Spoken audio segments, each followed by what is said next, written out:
आदाब, मेरा नाम डॉक्टर सुवर्चला है। मैं जीवा फर्टिलिटी सेंटर्स में साइंटिफिक डायरेक्टर हूँ। हार्मोनल इम्बैलेंस क्या होता है और कौन से ऐसे हार्मोन्स हैं जिनका बैलेंस्ड रहना फर्टिलिटी के लिए बहुत इंपॉर्टेंट होता है, आइए आज जानने की कोशिश करें। सबसे पहले हार्मोनल इम्बैलेंस क्या होता है देखते हैं। जब एक हार्मोन बहुत ज्यादा या बहुत कम हो जाता है, अपने नॉर्मल लेवल में नहीं होता है, तो उसे हार्मोनल इम्बैलेंस कहते हैं। हार्मोन्स केमिकल मैसेंजर्स हैं जो आपके बॉडी के फंक्शन को रेगुलराइज करते हैं, सिग्नल्स भेजते हैं ब्लड के द्वारा। स्किन, ऑर्गन्स, मसल और अलग अलग टिश्यूज को ये सिग्नल्स भेजते हैं जिसकी वजह से वो प्रॉपरली फंक्शन कर पाते हैं। हार्मोन्स एक दूसरे को भी अफेक्ट करते हैं, तो अगर कोई भी हार्मोन ठीक नहीं रहा तो दूसरे हार्मोन का भी इम्बैलेंस एक डोमिनो इफेक्ट की तरह होता है, यानी कि वन बाय वन सारे हार्मोन्स भी इफेक्ट हो सकते हैं। सो कौन से ऐसे हार्मोन हैं जिसकी वजह से फर्टिलिटी पे असर पड़ सकता है, आइए आज जानने की कोशिश करें। सबसे पहला है फॉलिकल स्टिमुलेटिंग हार्मोन। ये ब्रेन में प्रोड्यूस होता है पिट्यूटरी नामक छोटे से ग्लैंड से।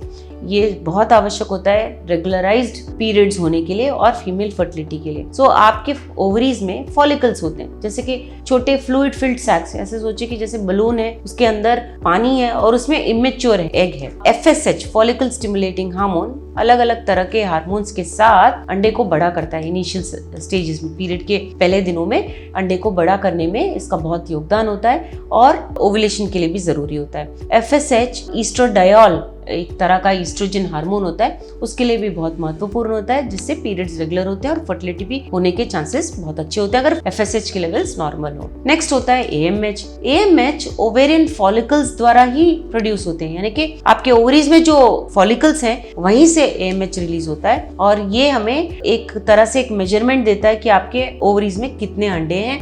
आपके एज के मुताबिक ये करेक्ट है। ज्यादा कम होने से इसका मतलब ये है कि बहुत कम अंडे बच गए, बहुत ज्यादा होने से इसका मतलब ये होता है कि पॉलिसिस्टिक ओवेरियन सिंड्रोम PCOS है शायद पेशेंट को, इसीलिए AMH इतना ज्यादा है। सो AMH बहुत अच्छा एस्टिमेट देता है कि आपके ओवरीज में अंडे आपके एज के मुताबिक हैं या नहीं। नंबर ल्यूटिनाइजिंग हार्मोन, ये भी पीरियड साइकिल को रेगुलराइज करता है। ये भी ब्रेन से रिलीज होता है, पिट्यूटरी ग्लैंड से, और ओवेरियन फंक्शन के लिए, एग को ग्रो करने के लिए, रिलीज होने के लिए बहुत इंपॉर्टेंट हार्मोन होता है। अगर महिलाओं में LH का हार्मोन इरेगुलर हो तो मेंस्ट्रुअल साइकिल्स प्रॉब्लम्स और इनफर्टिलिटी भी हो सकता है। ईस्ट्रोडायोल ईस्ट्रोजन का ही एक टाइप ऑफ हार्मोन है, ये भी ओवरीज से बनता है और हेल्दी ओव्यूलेशन, अंडे के रिलीज होने के लिए, प्रेगनेंसी के लिए बहुत जरूरी होता है। मेंस्ट्रुअल साइकिल में ईस्ट्रोजन जो है नेचुरली धीरे धीरे बढ़ता रहता है, इसकी वजह से एग डेवलप होता है और रिलीज होने के लिए भी ये ही बहुत इंपॉर्टेंट पार्ट प्ले करता है। ईस्ट्रोजन की वजह से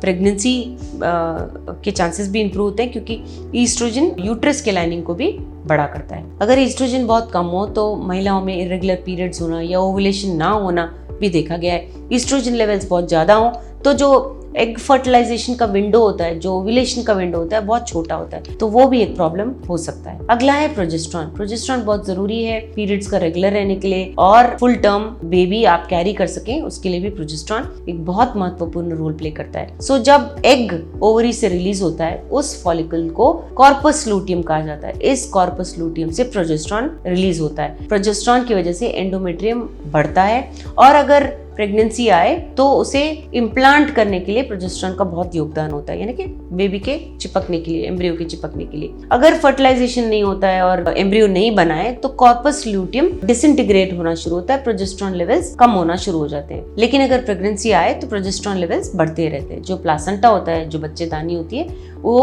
प्रोजेस्टेरॉन को प्रोड्यूस करना शुरू करता है। प्रोजेस्टेरॉन लेवल्स बहुत कम हो तो प्रेगनेंसी में प्रॉब्लम्स हो सकते हैं और रिस्क ऑफ मिसकैरेज भी ज्यादा हो सकता है। अगर प्रोजेस्टेरॉन लेवल्स ज्यादा हो तो भी ओव्यूलेशन में, यानी अंडा रिलीज होने में प्रॉब्लम हो सकता है। थायराइड हार्मोन भी बहुत जरूरी होता है। थायराइड ग्लैंड एक बहुत छोटा सा भाग है जो गर्दन में होता है और ये T3 T4 नामक हार्मोन्स को रिलीज करता है, जिसकी वजह से रिप्रोडक्टिव सिस्टम, यूट्रस, ओवरीज वगैरह ठीक से काम कर पाते हैं। प्रोलैक्टिन भी बहुत इंपॉर्टेंट हार्मोन है, ये ब्रेस्ट मिल्क प्रोड्यूस करने में बहुत जरूरी होता है और लेकिन प्रोलैक्टिन फर्टिलिटी पे भी असर दिखाता है। अगर अबनॉर्मल लेवल्स हो तो पीरियड्स इरेगुलर रहना या अंडा ठीक से रिलीज नहीं होना देखा गया है। सो ट्रीटमेंट ऑप्शंस देने के पहले आपके ब्लड टेस्ट किए जाएंगे, ये सारे हार्मोन्स को चेक किया जाएगा। लेवल्स को देखते हुए अगर ये ठीक ना हो, हार्मोनल इम्बैलेंस हो, तो मेडिकेशन दिया जाएगा, उसके बाद आपको ट्रीट किया जाएगा। इसके बारे में और जानकारी के लिए अवश्य जीवा फर्टिलिटी सेंटर आइए। Thank you. हमने इस वीडियो बनाने के लिए बहुत मुशक्कत की है। मेहरबानी करके हमें लाइक और सब्सक्राइब ज़रूर कीजिएगा। शुक्रिया।